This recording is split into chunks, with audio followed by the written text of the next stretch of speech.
প্রথমে কেউ দলে নেয়নি, সবাই ভেবেছিল নিভে গেছে মুস্তাফিজ। যদিও পরে হুঁশ ফিরে দিল্লির, আর তাতেই বাজিমাত কাটার মাস্টারের। সবাইকে ভুল প্রমাণ করে জ্বলে উঠলেন বাংলার গর্ব।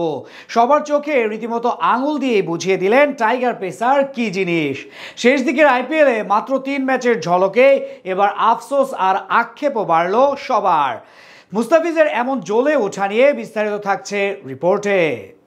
গেল বছর চোটের কারণে বেশ ভোগান্তিতেই পড়তে হয়েছে মুস্তাফিজকে। বল হাতে 22 গজের পিচে খুঁজে পাওয়া যাচ্ছিল না সেই চিরচেনা ফিজকে, যা দেখে অনেকেই ভাবতে শুরু করেছিল হয়তো নিভে গেছে কাটার মাস্টার, যার প্রমাণ মিলেছিল আইপিএল এর নিলামের টেবিলেও। আসরটির অবিচ্ছেদ্য অংশ বনে যাওয়া এই টাইগার পেসারের প্রতি আগ্রহ দেখায়নি কেউই। শেষমেশ নিলামের হাড্ডাহাড্ডি টেবিল থেকে দল পাননি, বরং অবিকৃতই থেকে যান তিনি। তবে মাঝপথেই গুঞ্জন শোনা যাচ্ছিল মুস্তাফিজকে দলে ফেরাতে চাওয়ার, যেখানে নাম ছিল শাহরুখের কলকাতারও।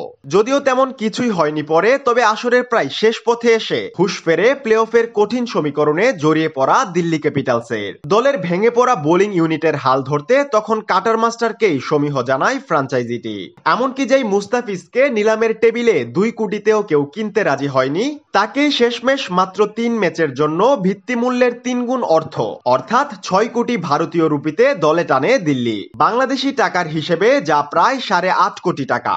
যার প্রতি কেউ আগ্রহ দেখায়নি, তাকে 3 ম্যাচের জন্য এমন পাহাড় সম অর্থ দিয়ে কিনে নেয়াকেও হয়তো কেউ কেউ বোকামি ভাবছিল। তবে দিল্লি যেন ঠিকই বুঝতে পেরেছিল, আর তাতেই বিন্দুমাত্র কার্পণ্য করেনি ফ্র্যাঞ্চাইজিটি।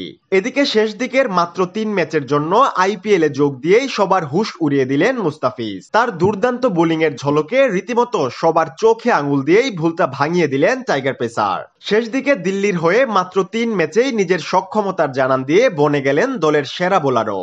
যেখানে নিজের প্রথম ম্যাচে গুজরাট টাইটান্সের বিপক্ষে 3 ওভার বোলিং করে মাত্র 24 রান দিয়েছেন তিনি, অর্থাৎ ওভার প্রতি রান দিয়েছেন 8 করে, যেখানে দলের বাকি বোলাররা তার চেয়ে অধিক খরচে। এমনকি মুস্তাফিজের আশেপাশে থাকা ভিপ্রাজ নিগামও রান দিয়েছেন ওভার প্রতি 9.25 হারেই। এরপর শক্তিশালী মুম্বাই ইন্ডিয়ান্সের বিপক্ষেও 4 ওভার বোলিং করে ওভার প্রতি মাত্র 7.5 করে রান বিলিয়ে 1 উইকেট ঝুলিতে নেন তিনি। সবশেষ পাঞ্জাব কিংসের বিপক্ষেও গেল দিন 4 ওভারে মাত্র 33 রান দিয়ে 3 উইকেট শিকার করেন কাটার মাস্টার। উইকেট কিংবা রান রেট 2 মাপকাঠিতে এদিনও দলের বোলারদের মধ্যে শীর্ষে ছিলেন ফিজি, যেখানে তার ধারে কাছেও ছিলেন না বাকিরা।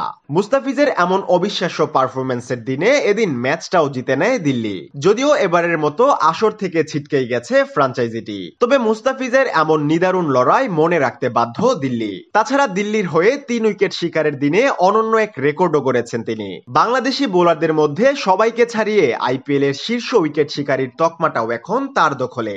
মাত্র 3 ম্যাচের এমন ঝলকে সবাইকে ভুল তো প্রমাণ করলেনই, পাশাপাশি এই মুস্তাফিজকে পেতে আরো একটা বছর অপেক্ষা আর আক্ষেপও বাড়ল বাকিদের। কেননা সবার চোখে আঙুল দিয়েই মুস্তাফিজ বুঝিয়ে দিলেন টাইগার পেসার কি জিনিস।